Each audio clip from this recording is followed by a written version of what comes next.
Carta a los Hebreos, capítulo 9.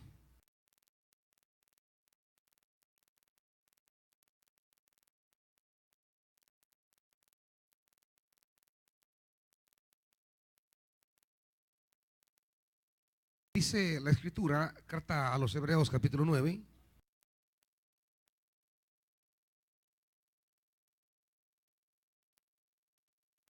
Vamos a leer del versículo 6.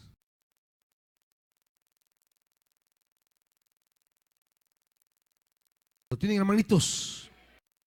Así dispuestas todas estas cosas, los sacerdotes entran continuamente en la primera parte del tabernáculo para celebrar el culto. Pero en la segunda parte entra únicamente el sumo sacerdote, y una sola vez al año, provisto siempre de sangre que ofrece por sí mismo y por los pecados de ignorancia cometidos por el pueblo. Con esto el Espíritu da a entender que mientras siga en pie el primer tabernáculo, aún no se habrá revelado el camino que conduce al lugar santísimo. Esto nos ilustra hoy día que las ofrendas y los sacrificios que ahí se ofrecen no tienen poder alguno para perfeccionar la conciencia de los que celebran ese culto. No se trata más que de reglas externas relacionadas con alimentos, bebidas y diversas ceremonias de purificación válidas solo hasta el tiempo señalado para reformarlo todo. Cristo, por el contrario, al presentarse como sumo sacerdote de los bienes definitivos en el tabernáculo más excelente y perfecto, no hecho por manos humanas, es decir, que no es de esta creación, entró una sola vez y para siempre en el lugar santísimo. No lo hizo con sangre de machos cabríos y becerros, sino con su propia sangre, logrando así un rescate eterno. La sangre de machos cabríos y de toros y las cenizas de una novilla rociada sobre personas impuras las santifican, de modo que quedan limpias por fuera. Si esto es así, ¿cuánto más la sangre de Cristo, quien por medio del Espíritu eterno se ofreció sin mancha a Dios, purificará nuestra conciencia de las obras que conducen a la muerte, a fin de que sirvamos al Dios viviente? Versículo 27. Y así como está establecido que los seres humanos mueran una sola vez y después venga el juicio, también Cristo fue ofrecido en sacrificio una sola vez para quitar los pecados de muchos, y aparecerá por segunda vez, ya no para cargar con pecado alguno, sino para traer salvación a quienes lo esperan. Padre, pedimos en esta hora, amado Señor, que tu Santo Espíritu pueda permitirnos ahondar en el ministerio de tu gracia, en el misterio de tu revelación, de tal manera que no solo entendamos la sobreabundante gracia con que nos has amado y cubierto, sino que podamos comprometernos en la participación a otros de esta gracia, y a la vez traer sobre nosotros la gloria y los bienes eternos que esa gracia trae con nosotros. Padre, háblanos por tu Santo Espíritu, en el nombre de Jesús. Amén.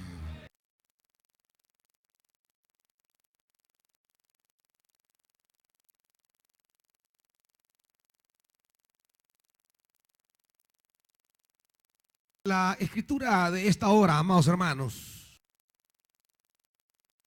busca relacionar, diríamos, vincular la eficacia de la gracia de Dios para coronarnos de los beneficios que la gracia trae y a la vez el compromiso que esa gracia quiere generar con nosotros o en nosotros. No solamente los beneficios de esa gracia, sino los compromisos de esa gracia. Porque aunque la gracia de Dios es eso, una generosidad desbordante de Dios hacia nosotros, pero esa gracia también requiere ciertos compromisos. Y en un ambiente religioso en el que cada vez se nos presenta la gracia solo en términos de beneficios y prácticamente ausencia de beneficios, de compromisos, es necesario, diríamos, remarcar, es necesario enfatizar que si bien la gracia de Dios es la fuente inagotable de beneficios eternos trazados por Dios para aquellos que se cubrirían con su gracia, pero también esa gracia es una convocatoria para adquirir compromisos, una palabra que causa ya cierta incomodidad en los oídos religiosos ahora, porque estamos acostumbrados a entender últimamente el evangelio solamente como un grifo que se abre y comienzan a salir beneficios, y todos quieren meterse debajo de ese caudal de beneficios. Pero cuando la gracia plantea ya una convocatoria a asumir compromisos, cuando la gracia plantea que es una renovación y una coronación de beneficios a fin de prepararnos para participar de manera activa y comprometida en el diseño, en el propósito, en el ministerio de Dios, ya los oídos comienzan a taparse, los pies comienzan a quedarse quietos y ya los corazones pues ya no están tan alegres como cuando se habló de los beneficios, porque el ser humano es acomodado por definición. El ser humano le encanta la comodidad. Por eso es que nace la esclavitud, donde los poderosos y los grandes vivirán en la comodidad mientras someterán a otros al suplicio. Porque el ser humano es cómodo. Y tenemos una cultura que promueve el confort como algo esencial a la naturaleza humana, que es la cultura norteamericana. Por eso los carros gringos, usted puede ver, son los más cómodos que hay en el mercado. No son los más económicos, no son los más veloces, pero son los más cómodos, los más prácticos. Andan inventando todo tipo de facilidades para que el que va manejando pueda ir comiendo y manejando, bebiendo y manejando, hablando por teléfono y manejando. Es decir, inventan todo tipo de comodidades, desde los asientos ergonómicos, todo tipo de facilidades, porque es la cultura de la comodidad, el confort. Y esa mentalidad de confort norteamericana también ha invadido el contenido mismo del evangelio. Y desde Norteamérica se nos ha presentado ya durante un par de décadas o 3 décadas, quizás un poquito más, una mentalidad o un evangelio del confort, un evangelio de la comodidad. Se nos ha presentado el evangelio como esa fuente de beneficios divinos al cual podemos accesar por la fe. Pero no se habla ya del costo del discipulado. No se habla de lo que cuesta seguir a Jesús. No se habla del sacrificio de servir a Dios. Ya no se habla incluso de estar dispuestos a dar la vida. No se oye ya en el mundo evangélico las expresiones de dar la vida por el Señor. Es más, asusta solo pensar morir por predicar el evangelio. Asusta. Ya no se ve, no se entiende, no se escucha aquello de los que están dispuestos aún a morir a causa del evangelio. Ya no se oye eso. Es una frase hasta carente de sentido. Es una expresión casi ofensiva. Nada que ver con las frases de antaño, donde los creyentes siempre consideraron un honor inmerecido ofrendar la vida por causa del evangelio eterno. Ya eso no suena como agradable a los oídos de los oyentes. Eso de que nuestra vida pueda sufrir el martirio a causa de Jesús, ya no es parte del esquema comprensivo del evangelio que he escuchado. No es parte del paquete. Hemos aislado del evangelio todos aquellos elementos que implican entrega, sacrificio, compromiso, esfuerzo, tribulación, y lo hemos adornado de frases que en principio son parte del evangelio y tienen su lugar, sin embargo que desligados del resto se convierten en una distorsión del evangelio. Y solamente hablamos ya de los bienes, de los beneficios, de las bendiciones, de la prosperidad. Hablamos de la parte agradable, bien sonante, aquello que armoniza con el patrimonio cultural que venimos hablando del confort. Y esto nos llega a América Latina. Esto nos viene a este lado del mundo. Y muchos han entrado al evangelio pensando en los beneficios. Casi nadie entra pensando que entra a un camino donde va a dar la vida. Casi nadie entra al evangelio pensando que entra a una esfera, a un estilo de vida en el que podemos morir, si así Dios lo quiere, a causa del evangelio. Nadie entra por eso hoy. Es más, si se los plantearan así, quizás nadie viniera ya. Porque nos acercamos para participar de los bienes, pero no nos acercamos para disponer la vida si es necesario. La vida, como que ponerla en riesgo por causa del evangelio, no es parte de entender el evangelio. Por eso, al más mínimo sufrimiento, la gente hoy sale corriendo de las iglesias. Medio le dijeron algo, medio le hicieron algo, medio la vieron mal, medio pasó algo, una especie de desagradable. Ya van saliendo. No hemos entendido que entrar a la gracia de Dios es entrar a participar de los beneficios de esa gracia, pero es entrar a poner la vida para llevar adelante la gracia y la bondad de Dios. En estos pasajes que hemos leído,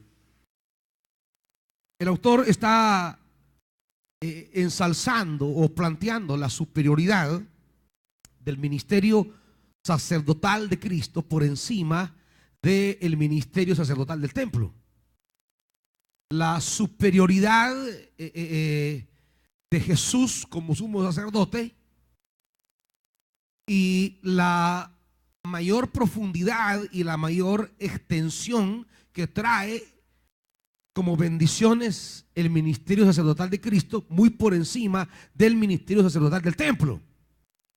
Y es un misterio que él viene desarrollando a lo largo de la carta a los Hebreos, la superioridad de Jesús por encima de todo el ministerio sacerdotal del templo de Jerusalén.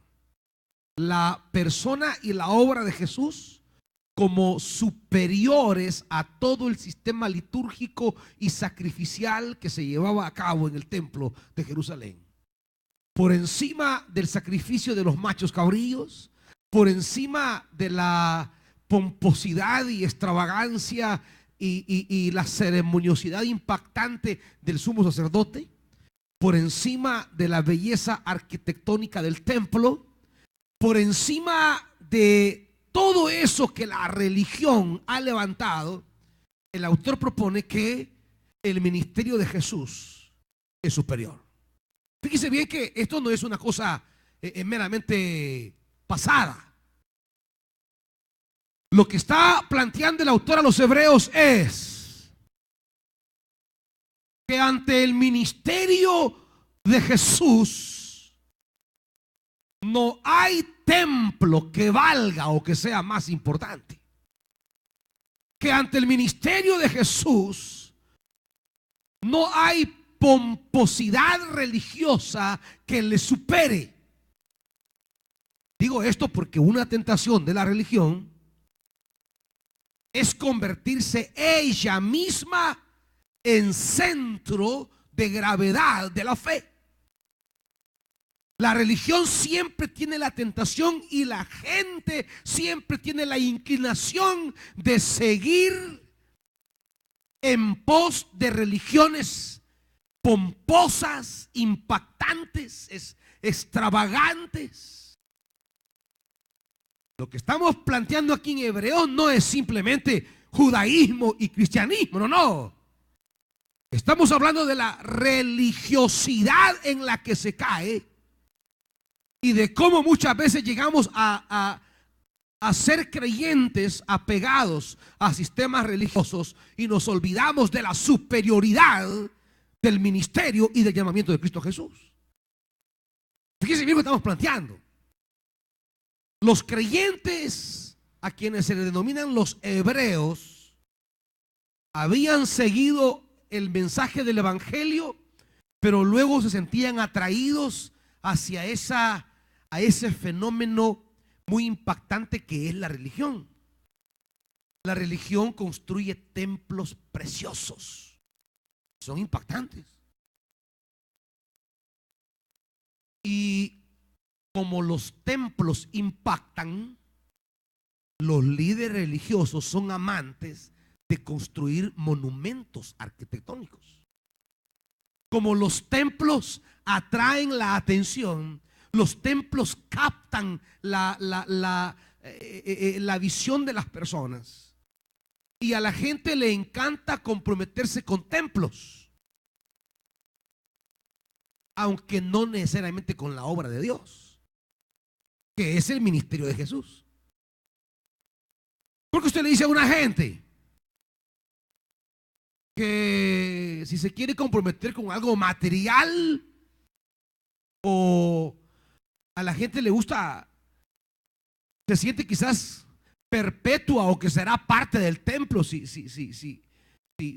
dona una placa, si dona algo, a la gente le encanta eso. Pero usted dice a la gente, mire, vamos a predicar, y a eso como que ya no mucho les agrada.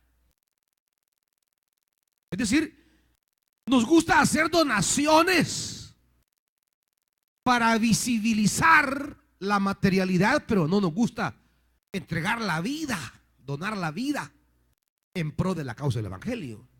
Es más fácil dar lo material que lo espiritual. Es más fácil. Arriesgarse la vida por causa del evangelio no es fácil. Pero esa es la esencia del ministerio de Jesús. Y cuando las religiones se percatan que a la gente le encanta la vistosidad de los templos, la complejidad de las ceremonias, la majestuosidad de su líder, que ande con toda una, diríamos, pomposidad, aún en su misma vestimenta, eso suena como atrayente, simpatizante, eso genera simpatía. Pero la historia de un carpintero que andaba predicando por allí en las aldeas no suena tan agradable. La historia del hijo de un carpintero que lo clavaron en una cruz no parece nada atrayente. Es más atractivo la ceremoniosidad de un sumo sacerdote en las escaleras del templo, en el lugar santísimo, para ofrecer sacrificio, que un hombre desnudo clavado en un madero fuera de la ciudad de Jerusalén. Es más atractivo la majestuosidad del templo que una cruz sobre un monte. Es más atractivo toda la ceremoniosidad del culto en un templo que el derramamiento de la sangre del costado, de las manos y de los pies de ese que está clavado allí. Entonces, ¿dónde va a estar la gente? ¿Con quién quiere estar la gente?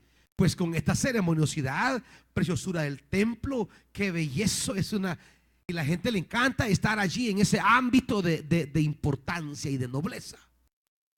Por eso a la hora que Jesús muere, pues ahí no había mucha gente. Porque es un lugar en el que la gente no le gusta estar.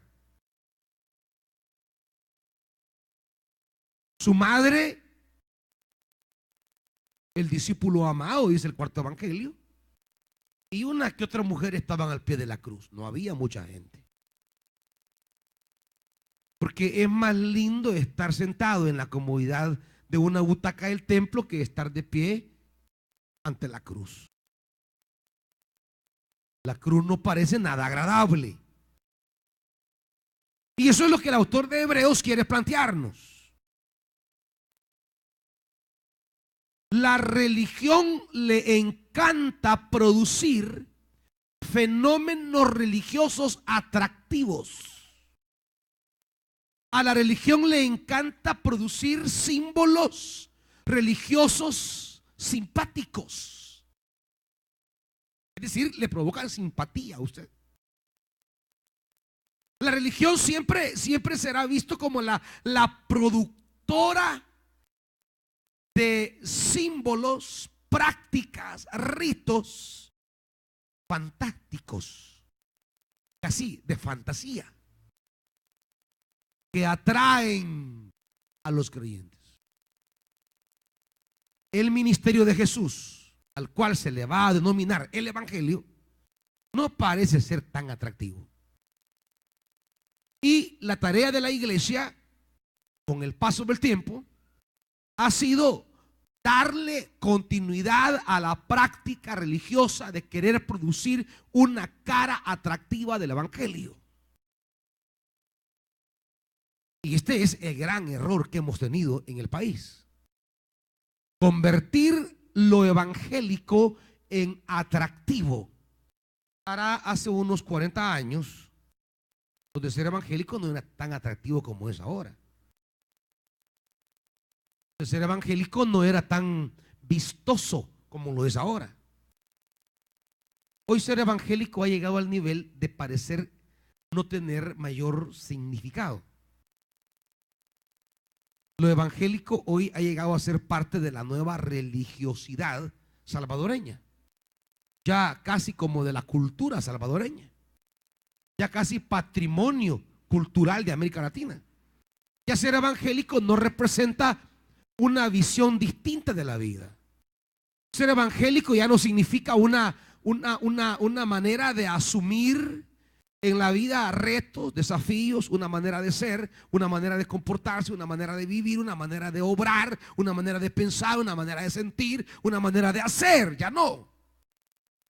Hoy lo evangélico se reduce al ir un domingo en la mañana al templo y luego desvincularse de todo, pensando que eso consiste en la religión o el evangelio.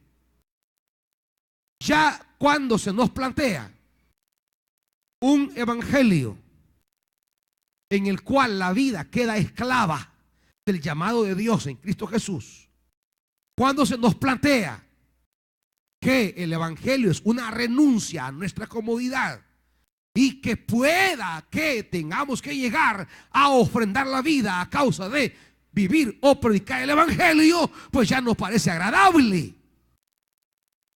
Y por eso la gente hoy anda buscando iglesias cómodas, donde les faciliten una vida religiosa cómoda, que no le implique costos onerosos, que no le implique servicios tortuosos, donde no le implique nunca entregar la vida. Y por eso la gente prefiere mejor pagar una cuota y recibir un show un día domingo y luego irse y decir: estuvo lindo el culto, precioso. Y se va a la casa pues aquella satisfacción que estuvo en una función realmente. Por eso es que hoy traen tantos comediantes, cantantes, teatro y un montón de cosas de entretenimiento que traen a las iglesias, porque hoy ya no son celebraciones, sino que hoy son funciones. La gente ya no va a los cultos a escuchar una palabra, sino a tener una función. Ya no va a adorar, sino que va a oír cantantes. Ya no va a oír un predicador, sino que van a oír un conferencista. Ya no oyen la exposición de la escritura, sino que una charla. Ya no van a adorar, sino que a oír un conjunto musical que ha venido de lejos. Y ya no es templo, sino que es auditorio. Ya no es lugar de celebrar el compromiso con Dios, de oír la palabra, sino que es un auditorio donde un día podrá ser para un baile artístico del carbonero, otro día podrán llegar las cortadoras, otro día puede venir un cantante extranjero, otro día puede llegar cualquier otro grupo a entretener a los creyentes. Y ahí están los hermanitos. Ay, qué lindo estuvo la reunión, ¿verdad? Ay, qué chulo vino este cantante. Ay, vino este conferencista. Y la gente va entendiendo que eso es el evangelio. Y quiero decirles, hermanitos, que ese no fue el ministerio de Cristo. Por eso es que dice el pasaje que el sumo sacerdote, cuando entra con sangre prestada.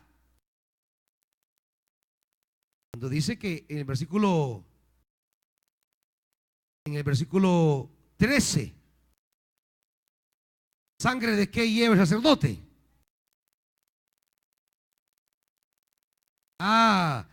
No es la sangre de sí mismo, es la sangre de machos cabríos, toros, novillas y una serie de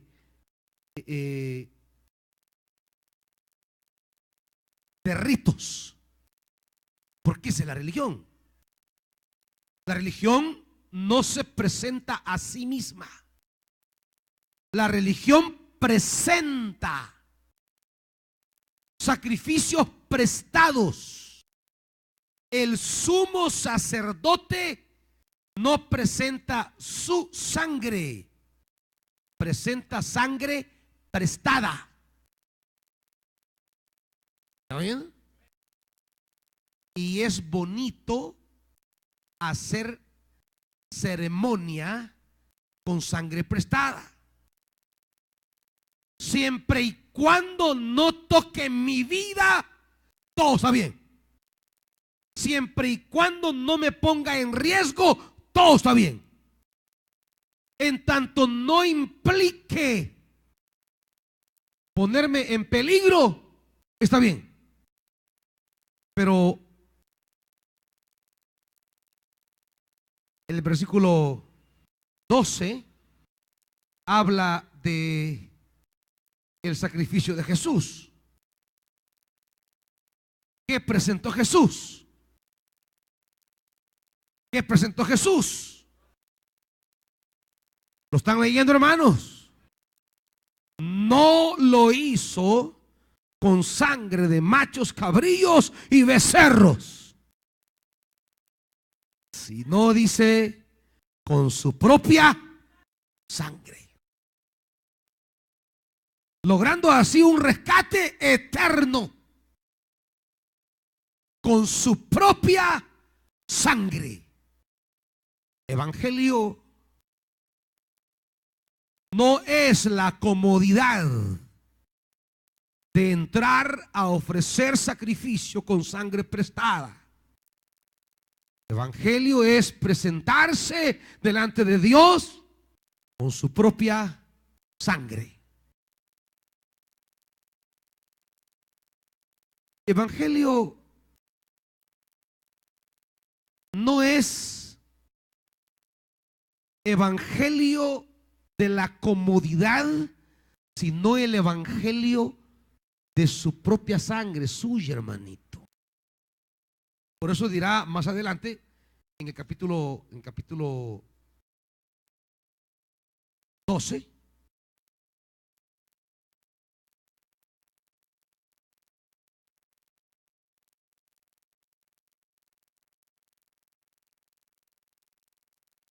versículo 4. En la lucha que ustedes libran contra el pecado, dice, todavía no han tenido que resistir al grado que de derramar su sangre. O sea, en la lucha que ustedes tienen, porque entiende que el evangelio y seguir a Cristo es una lucha, y que los destinatarios de esta carta, a quienes se les ha hecho llegar esta carta, todavía no han llegado al extremo, al límite, al nivel de derramar su sangre a causa del llamamiento. Todavía, pero puede llegar. Todavía no han llegado, pero puede darse que llegue el momento en que tengan que llegar al nivel de derramar su vida a causa del llamado de Dios. Porque para el autor esto es el evangelio. No es agradable. Qué agradable será la noticia que nos hayan matado un día de estos, pudiéndonos a meter a un lugar a predicar el evangelio. No es agradable, pero es el evangelio. A eso hemos sido llamados. Y eso tiene potencia eterna. Es lo que está diciendo toda la carta. El haberse presentado Jesús con su sangre produjo una obra eterna.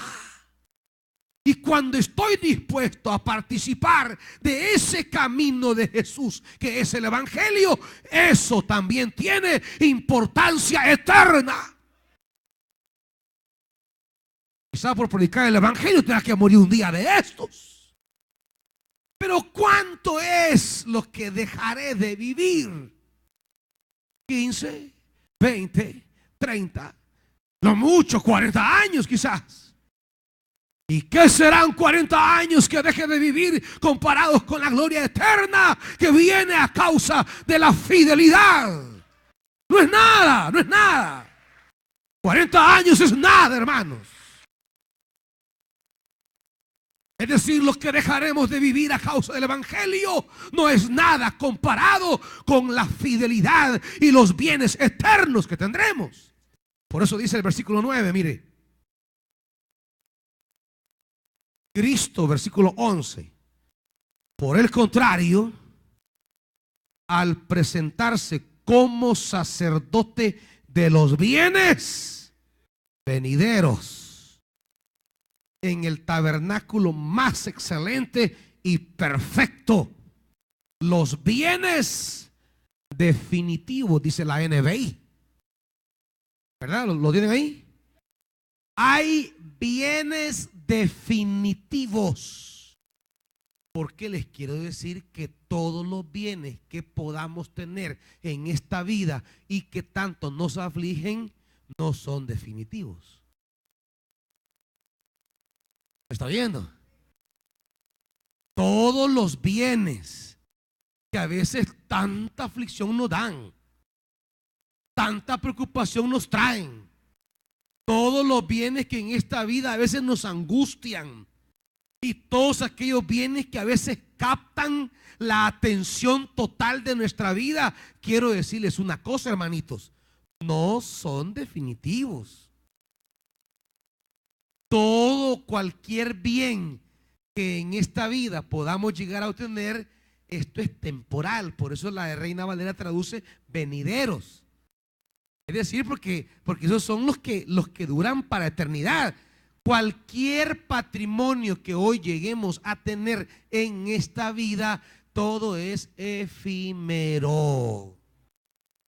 ¿Usted cree que la casa, que la angustia, que usted cree que la va a llevar allá a la eternidad? Señora, aquí está la escritura en mi casa, mira. Sí, Esa escritura le sirve para el CNR, no para el cielo, hermanitos. Usted quiere, Señor, mira, aquí está la tarjeta que dice que soy propietario de este carro, mira. ¿Y usted quiere que en carro va a andar en el cielo? ¿Ah? ¿Quiere que haya un parqueo allá para que, vaya, aquí vengo con los ángeles y usted dándole vía? Dele, dele, dele, dele, dele, dele, dele, dele. Todo esto que a veces nos proponemos hacer, construir, vivir, tener, nada es definitivo. Nada tiene existencia. Un día lo que tiene dejará de tenerlo. Eso es un hecho. Dejará de tenerlo. Por más que su nombre esté esculpido ahí, ya no lo tendrá. Si un día se va a morir usted, ¿pues usted qué cree?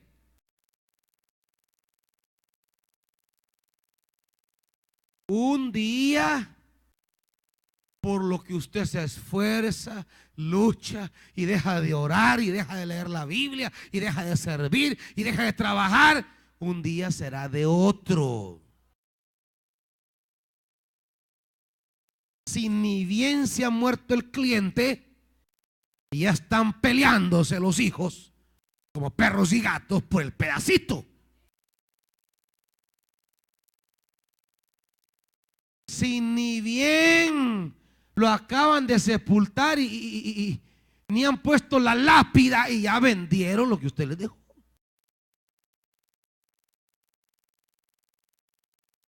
Y usted ahorita, ay, ¿y qué hago? Ay, ay, hoy no voy a la iglesia porque ay, ya no voy a leer la Biblia, ya no voy a servir. Por un bien que no es definitivo.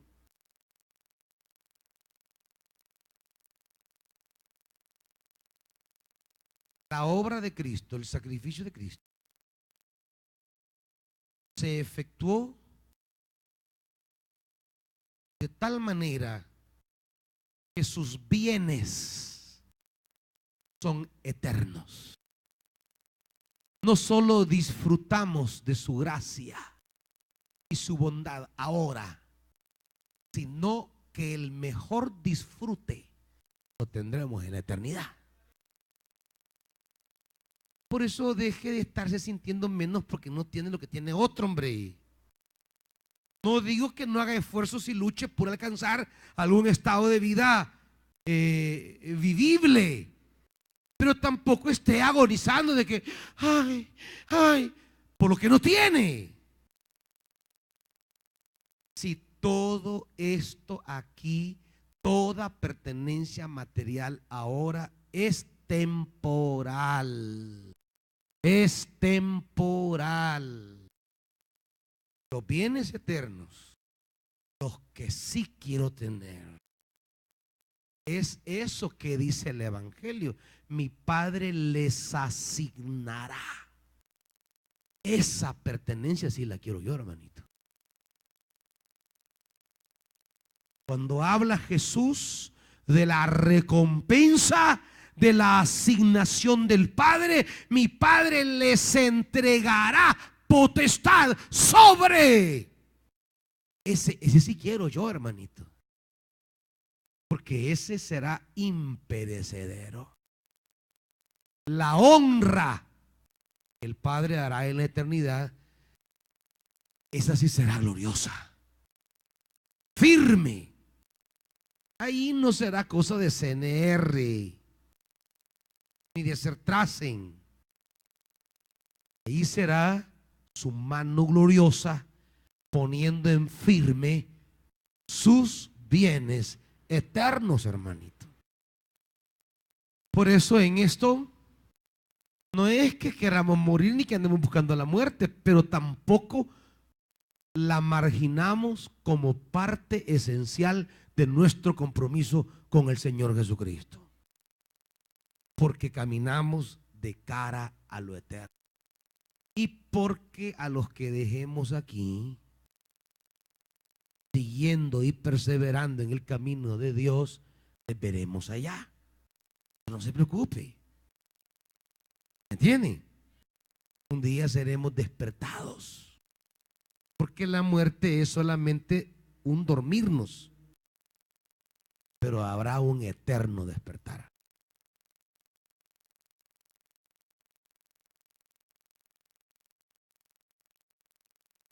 Por eso dice más adelante aquí: si la sangre de machos cabríos con todo y lo que es limpian por fuera a la gente, ahora imagínense 14, cuánto más impacto, grandeza, efecto tiene la sangre de Cristo, quien por medio del Espíritu se ofreció sin mancha, cuánto más purificará nuestra conciencia de las obras que conducen a la muerte. Ahí están los beneficios de la sangre de Cristo. Cuánto más la sangre de Cristo, que dice, purificará nuestra conciencia de las obras que conducen a la muerte. Estamos hablando del beneficio, del impacto de la sangre de Cristo en nosotros. La sangre de Cristo nos purifica de todo aquello que nos conduce a la muerte.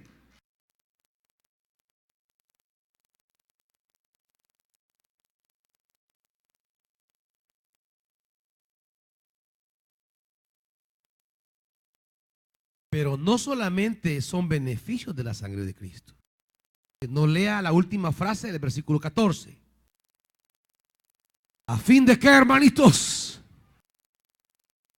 no solamente es el beneficio del poder de la sangre de Cristo sobre nosotros, sino que esos beneficios nos deben comprometer ¿a qué? Al servicio.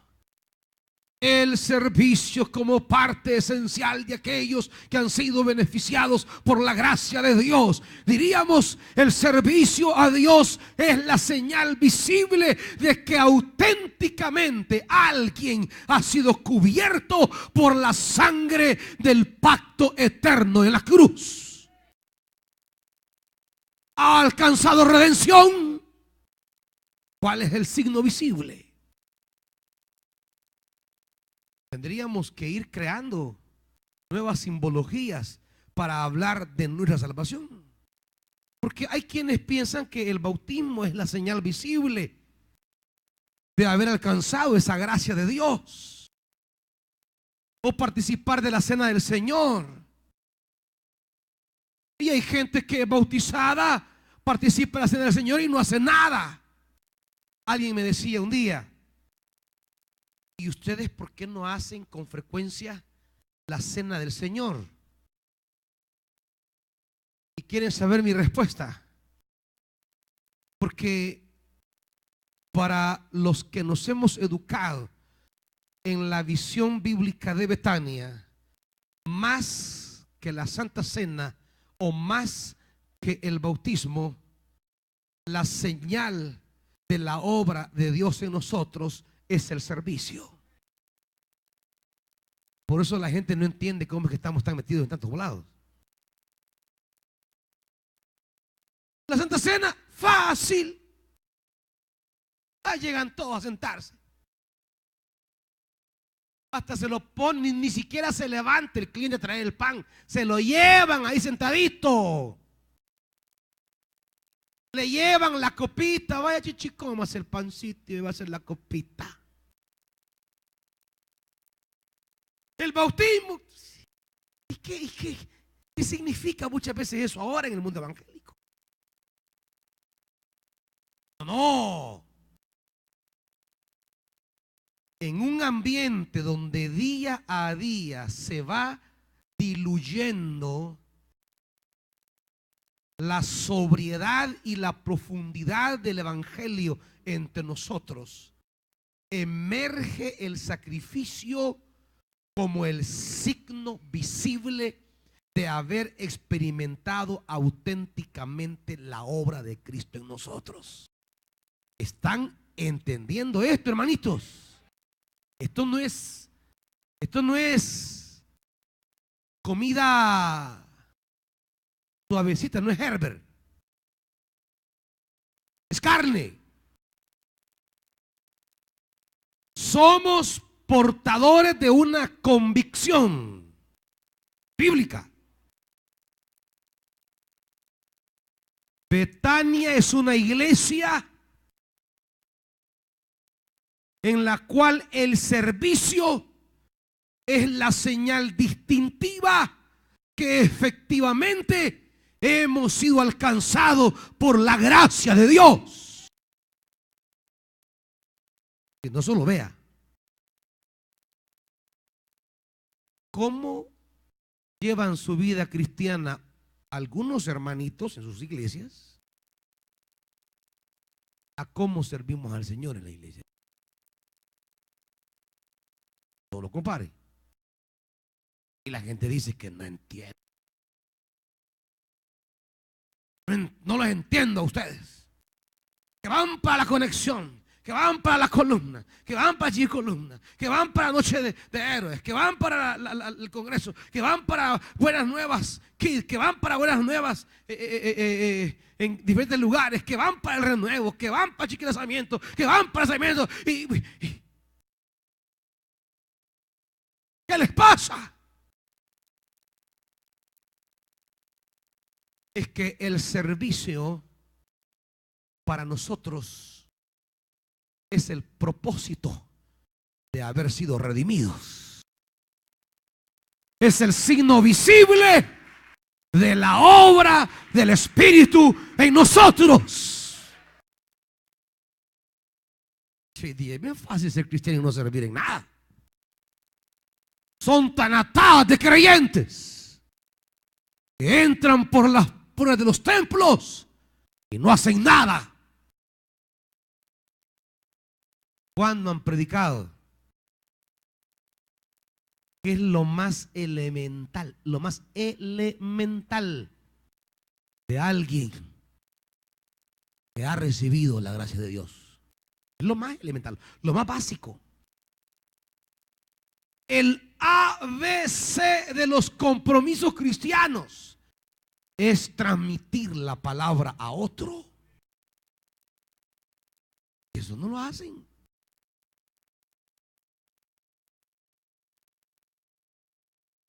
Gente que está en los templos de años, de repente se encuentra con una amiga en un evento religioso, hasta líder son. Y usted es evangélica, niña. De repente se encuentra por ahí un concierto de esto, de la farándula que viene, ¿va? Y se encuentra, porque a conciertos todos quieren ir. A predicar nadie quiere ir. De repente se encuentran ahí en la farándula. Niña, ¿y usted qué hace aquí? Ay, es que soy cristiana por la gracia de Dios. Por la gracia de Dios. Usted es cristiana. Y tanto tiempo en el trabajo y no me había contado. Tengo 14 años de conocerla en el trabajo y nunca, no sabía que era cristiana. Y es líder de la iglesia, la condenada esa. Líder de la iglesia y jamás le ha dicho a nadie que es cristiana.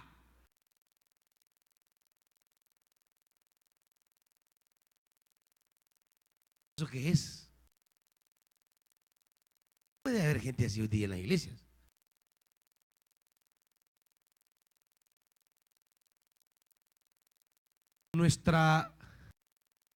Nuestro sacramento, más que el bautismo y la cena del Señor, es el servicio, hermanitos.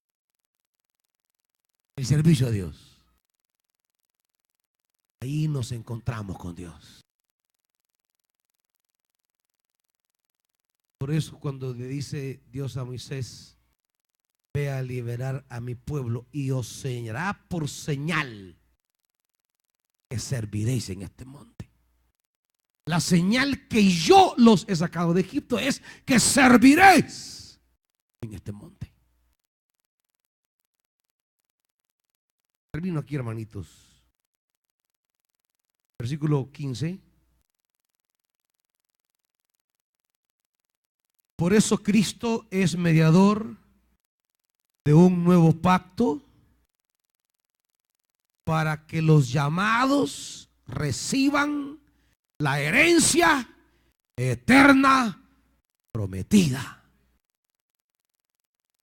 La herencia eterna prometida. Amados hermanos, la vida que vivimos en esta historia humana no es más que la oportunidad que Dios nos da de poder alcanzar los bienes eternos. Pero lo paradójico y engañoso de la vida terrena es que en búsqueda de lo temporal y pasajero, muchos llegamos a sacrificar lo eterno. En la construcción de bienes pasajeros, sacrificamos los bienes eternos. Lo paradójico es que en la pretensión de apropiarnos lo que no es definitivo, abandonamos lo que es definitivo. No digo que Dios no nos vaya a bendecir con algunos bienes materiales mientras vivamos sobre la tierra. Pero una cosa es cierta, hermanitos. No podemos permitir que el anhelo humano de apropiarnos de lo efímero interfiera en el alcance de la herencia eterna prometida. Aquello es para siempre. Cosas que hoy podemos tener no son para siempre. Nadie llevará consigo, dice, a la tumba nada de lo que construyó. ¿Ah? Y si todo lo pudiera convertir en dinero y se lo meten en la tumba, ¿de qué le va a servir?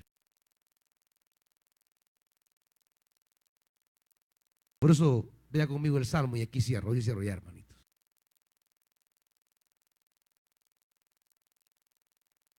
Vea conmigo el Salmo.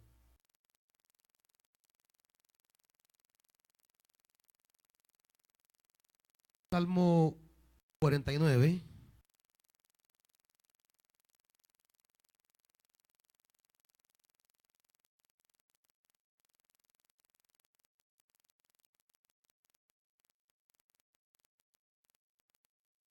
Salmo 49, versículo 6.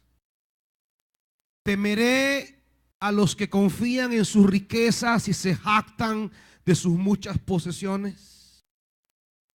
Nadie puede salvar a nadie ni pagarle a Dios rescate por la vida. Tal rescate es muy costoso. Ningún pago es suficiente. Nadie vive para siempre sin llegar a ver la fosa. Nadie puede negar que todos mueren, que sabios e insensatos perecen por igual y que sus riquezas se quedan para otros. Aunque tuvieran tierras a su nombre, sus tumbas serán su hogar eterno. 12. A pesar de sus riquezas no perduran los mortales, al igual que las bestias perecen. Tal es el destino de los que confían en sí mismos, el final de los que se envanecen.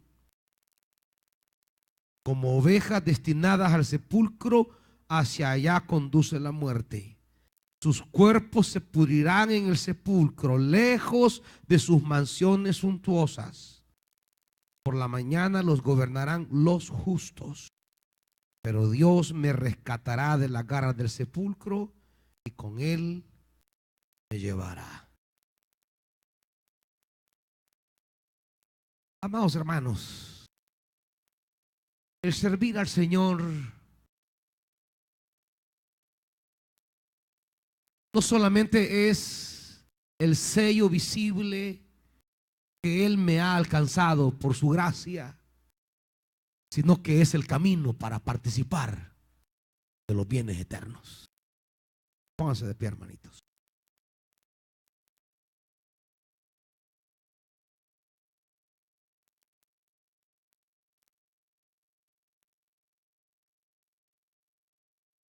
Y algo no podemos dejar en la vida es servir a Dios, hermanos. No se puede.